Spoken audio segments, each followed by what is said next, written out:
Hello and welcome to the NUFC Thursday show. As I'm sure you're aware by now, I will be bringing you two Newcastle United transfer shows per week on a Monday and a Thursday at 5 p.m. Apologies that Mondays was slightly late, but we are back hopefully on time for this week. Fabrizio Romano has been reporting today that Newcastle are in talks and interested in AC Milan defender Malick Thiaw. The 22-year-old 6'4" German defender has 3 caps for Germany, came from Schalke in the summer of 2022, and is very much in the mould of what Newcastle are looking for. As we mentioned on the channel before, they're chasing a tall, athletic, physical centre-back to reinvigorate the defence with the injuries to Sven Botman. Fabian Schär's getting a bit older, Dan Burns getting a bit older. Lloyd Kelly's done that on one side. Now, could Malik Thiaw be the man to do it on the other? He is, as I say, very much in the style of a defender who can impact Newcastle in that way. He's deceptively quick, he's tall, he is very good with the ball at his feet, similar to Tosin Adarabioyo in the sense that he's known for being particularly strong in terms of possession and bringing the ball out from the back. And you can see on a few graphics that I've got from a scouting report on Total Football Analysis from a couple of years ago when he moved to Milan, that Thiaw is very much the right kind of defender. Defensive territory is very, very good from the right side. He's right-footed predominantly, can play on both sides. As I can see, his territory is mostly on the right-hand side, but also very much stranding into midfield. His heat map covers most of the defensive half, but again, predominantly on the right. And this is the most interesting one, I think. The high regain. Thiaw is somebody who can allow Newcastle to play a high line. He tends to be the man sweeping in from the back, but he can win the ball high, as shown here. So a lot like Sven Botman in his first season when Newcastle left a lot of space in behind the defence and took a lot of risks and pressed high because they could rely on Botman's clever reading of the game and deceptively quick pace. Malik Thiaw would bring something very, very similar in that regard as well. So I think this is a really, really good fit for a centre-back, 22 as well. Very, very mouldable player and the right age for what Newcastle are looking for going forward.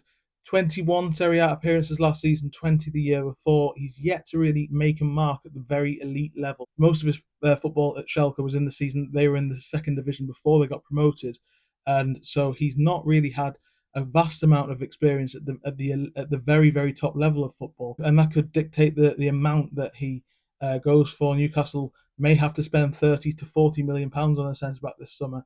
Thiaw would very much command a fee similar to that. But as I say, in terms of fit and in terms of style, he is very much of the right fit. As Fabrizio Romano has said, Newcastle do have a list of centre-backs they have had to go and look at again after the Tosin deal. But as I say, yes, incredibly good, bringing the ball out from the back in possession, win the ball high, but also very good as a last defender when the team is pressing. And yes, very, very crucially, a right-sided player. Still a long way to go, but it's a very, very interesting connection. It's a very, very interesting link, and I think this one could have some legs. Let's see how it goes. The other big bit of news from this week is that inquiry from Chelsea for Alexander Isak. This one is very, very unlikely. Chelsea have their own PSR concerns to deal with. Then there's no way in this climate that they could afford to enter the conversation for a player like Isak. We've spoken about his valuation and the price he would command at this stage, with 4 years left on his current deal with Newcastle, in talks over a new one. I've said on this channel before, I expect that to be ratified at some point in the near future, possibly early next season. It would probably include a release clause just to protect his value in the same way that Bruno's release clause did, which of course expired this week. If anyone's going to take him, it will not be Chelsea. A lot of the reports that emerged said that they understood that they would have to pay north of the record fee that they paid Brighton for Moises Caicedo last season. I think they would have to pay closer to 170, 180 million to even get Newcastle to consider selling their talisman, their main striker, obviously the first striker to score over 20 goals in the Premier League since Alan Shearer 20 years ago. His importance to this team cannot be understated. Yes, there's PSR problems, and yes, talks that they're needing to sell by Sunday, but selling Isak, selling Bruno, selling one of those key players will only stretch the gap on the pitch, even if they are trying to close it off it. I did write a piece for the BBC Sport website in January explaining the PSR situation. as it was then. I'll link that into the description if you fancy reading that, just to sort of top up on that. But yes, Newcastle are not likely to sell Alexander Isak at any realistic price this summer, and absolutely certainly not for Chelsea. Chelsea have also inquired about a number of other strikers who are a lot cheaper. So the Isak one is probably a dream scenario, but not a likely one. There has also been rumours that Tottenham offered Richarlison in part exchange for Alexander Isak, but I really don't even think that that's likely to be true. I think that's just paper talk, not one I've heard. I think Newcastle fans can rest easy on the idea that Alexander Isak will be at Newcastle for a long, long time, even if he doesn't sign a new contract. Still 4 years to run on his existing deal. He's very, very happy, very settled in the Northeast creature. Not the kind of player to kick up a fuss over his future. He never did at Real Sociedad, never did at Borussia Dortmund. It's just not his style. I really don't think this one, certainly not to Chelsea at the very least, is likely to happen. And the other thing to really mention from this week is the Yankuba Minteh situation. It's heating up. Everton off the table because of the Dominic Calvert-Lewin situation that we mentioned on Monday's video. That doesn't look like it, but neither does Lyon. Lyon, which is odd, to be honest, that there's lots to talk about Lyon having to sell a lot of players because of their financial situation. So whether they can afford to pay 40 million for Minter is another question, but certainly there's been reports that he is not keen on a move to Lyon, and that's probably ramping up the pressure on Newcastle. They need to sell by Sunday, and he is, as mentioned in Monday's video, the most sellable asset. I won't go into explaining the situation again because I did that on Monday. If you want to understand that, do go check out Monday's video.